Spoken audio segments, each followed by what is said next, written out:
Assalamualaikum warahmatullahi wabarakatuh. Kali ini, pada kesempatan hari ini akan membahas tentang KD 3.6 yaitu laju reaksi dan order reaksi. Apa yang dimaksud dengan laju reaksi? Yaitu menunjukkan perubahan konsentrasi zat yang terlibat dalam reaksi setiap satuan waktu. Contohnya, pada reaksi A plus B menghasilkan C plus D. Nah, pada A plus B di sini sebagai bereaksi terjadi pengurangan konsentrasi. Sedangkan pada C plus D sebagai hasil reaksi, konsentrasinya akan semakin bertambah. Nah, dengan demikian kita bisa menentukan laju reaksi A, yaitu perubahan konsentrasi A dibagi perubahan waktu. Dan laju reaksi B adalah perubahan konsentrasi B dibagi perubahan waktu. Tanda negatif menunjukkan terjadi pengurangan konsentrasi. Kemudian, untuk laju reaksi C, yaitu perubahan konsentrasi C dibagi perubahan waktu. Sedangkan untuk laju reaksi D, yaitu perubahan konsentrasi D dibagi perubahan waktu. Tanda positif menunjukkan penambahan konsentrasi pada zat hasil reaksi tersebut. VA dan VB menunjukkan laju perubahan konsentrasi reaksi, sedangkan VC dan VD menunjukkan laju perubahan konsentrasi hasil reaksi. Maka dengan demikian, laju reaksi lambangnya V, satuannya dalam M per S, yaitu perubahan konsentrasi dibagi perubahan waktu.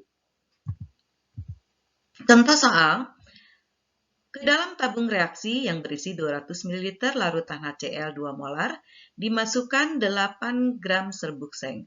Jika setelah 2 menit masih tersisa 1,5 gram, tentukan laju pengurangan seng. Nah, dalam hal ini ArZn diketahui sama dengan 65. Nah, penyesuaiannya, pertama kita harus membuat dulu persamaan reaksinya, yaitu Zn ditambah HCl menghasilkan ZnCl2 plus gas hidrogen. Kemudian tentukan massa zat yang bereaksi, massa zat Zn dalam hal ini, yaitu massa mula-mulanya 8 gram dikurangi massa yang bersisa 1,5 gram. Hasilnya 6,5 gram. Kemudian hitung jumlah mol Zn, yaitu gram per Ar. Gramnya 6,5 gram dan ArZn-nya 65, sehingga jumlah molnya 0,1 mol. Kemudian dihitung konsentrasi Zn yang bereaksi. Nah, konsentrasi di sini yaitu molar ya, mol per liter. Molnya yang sudah kita hitung tadi 0,1 dibagi dengan volumenya 200 ml dijadikan liter. Jadi 0,1 dibagi 0,2 yaitu 0,5 molar. Nah, perubahan waktunya harus dijadikan detik. 2 menit kali 60 yaitu 120 detik. Dengan demikian, maka laju reaksi untuk Zn adalah perubahan konsentrasi Zn dibagi perubahan waktu, yaitu 0,5 dibagi dengan 120, hasilnya 4,2 kali 10 pangkat min 3 molar per sekon. Jadi laju pengurangan logam Zn adalah 4,2 kali 10 pangkat min 3 ms min 1. Nah, bagaimana hubungan laju reaksi dengan koefisien reaksi? Nah, pada reaksi A plus B menghasilkan C plus D. Perbandingan laju reaksi pada setiap zat adalah VA berbanding VB berbanding VC berbanding VD sama dengan perubahan konsentrasi A dibagi perubahan waktu berbanding perubahan konsentrasi B per perubahan waktu berbanding perubahan konsentrasi C per perubahan waktu berbanding perubahan konsentrasi D per perubahan waktu. Nah, waktu reaksi dianggap sama sehingga delta T-nya dapat dihilangkan. VA berbanding VB berbanding VC berbanding VD sama dengan konsentrasi A kali konsentrasi B kali konsentrasi C kali konsentrasi D. Nah, satuan konsentrasinya adalah mol per liter. Maka VA berbanding VC, VA berbanding VB berbanding VC berbanding VD sama dengan mol A berbanding mol A per V berbanding mol B per V berbanding mol C per V berbanding mol D per V. Dalam perbandingan, volume setiap zat dianggap sama sehingga VA berbanding VB berbanding VC berbanding VD sama dengan mol A berbanding mol B berbanding mol C berbanding mol D. Jadi dalam suatu reaksi kimia, laju reaksi suatu zat berbanding lurus dengan perbandingan koefisien reaksi tersebut. Nah, pada reaksi A plus B menghasilkan C plus D. Persamaan laju reaksi dan orde reaksi.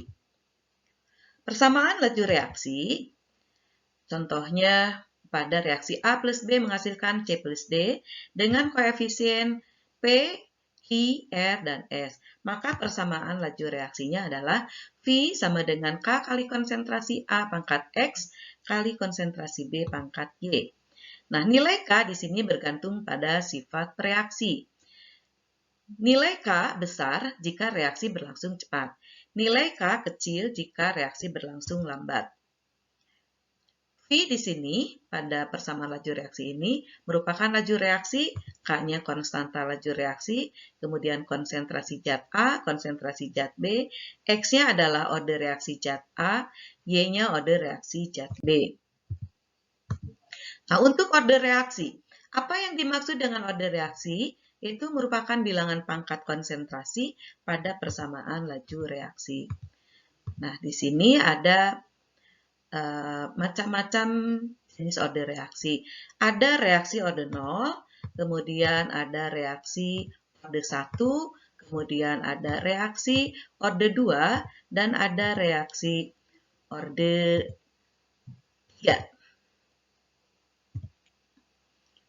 Kemudian, bagaimana persamaan laju reaksinya? Untuk reaksi orde 0, V sama dengan K kali konsentrasi A pangkat 0, di mana pangkat 0 itu sama dengan 1, jadi V sama dengan K.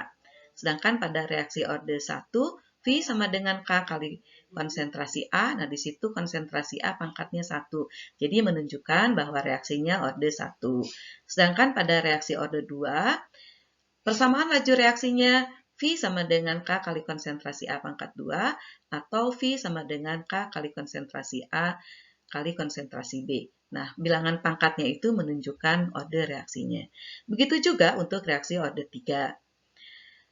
V sama dengan K kali konsentrasi A pangkat 2 kali konsentrasi B. Bisa juga V sama dengan K kali konsentrasi A kali konsentrasi B kali konsentrasi C. Atau bisa juga V sama dengan K kali konsentrasi C pangkat 3 atau V sama dengan K kali konsentrasi A kali konsentrasi B pangkat 2. Nah, bilangan pangkatnya itu menunjukkan dia reaksinya orde 3. Bagaimana cara menentukan orde reaksi dan persamaan laju reaksi? Contoh soal, pada percobaan A plus 2B menghasilkan AB2, maka diperoleh data berikut. Nah, di sini ditanyakan bagaimana orde reaksi untuk A dan orde reaksi untuk B. Kemudian B-nya tentukan persamaan laju reaksi. Nah, untuk menentukan orde reaksi A, maka cari data yang sama di B. Untuk mencari orde reaksi B, cari data yang sama di A. Kita lihat di sini cara penyelesaiannya. Nah, pertama kita harus menentukan dulu persamaan laju reaksinya. Misalnya V sama dengan K kali konsentrasi A pangkat X kali konsentrasi B pangkat Y. Nah, untuk menentukan orde reaksi A, maka cari data 1 dan 2 atau 4 dan 5. Kita pakai datanya 1 dan 2. Nah, bandingkan data 1 dan 2 untuk laju reaksi, untuk K, kemudian untuk konsentrasinya juga. Kemudian, kita masukkan untuk laju reaksi data 1, 1,20 kali 10 pangkat min 3, dibagi laju reaksi data 2, 4,80 kali 10 pangkat min 3. Masukkan konsentrasi A, data 1 dan 2, kemudian dipangkatkan X, kemudian untuk konsentrasi B, data 1 dan 2, pangkatkan Y. Sehingga didapat bahwa 1,20 kali 10 per min 3 dibagi 4,80 kali 10 per min 3 sama dengan seperempat. Dan untuk konsentrasinya untuk A yaitu setengah pangkat X. Dengan demikian, maka X-nya pangkat 2. Nah, begitu juga untuk menentukan order reaksi B. Maka pilih data zat A yang sama. Kita pakai di sini data 2 dan 4. Dengan cara yang sama seperti tadi menentukan order reaksi A, maka didapat di sini setelah dihitung order reaksi untuk zat B yaitu Y sama dengan 1. Sehingga order reaksi A sama dengan 2, order reaksi B sama dengan 1. Sehingga order reaksi totalnya 2 plus 1 sama dengan 3. Maka persamaan laju reaksinya adalah V sama dengan K kali konsentrasi A pangkat 2 kali konsentrasi B. Demikian cara penentuan order reaksi dan persamaan laju reaksi. Terima kasih. Wassalamualaikum warahmatullahi wabarakatuh.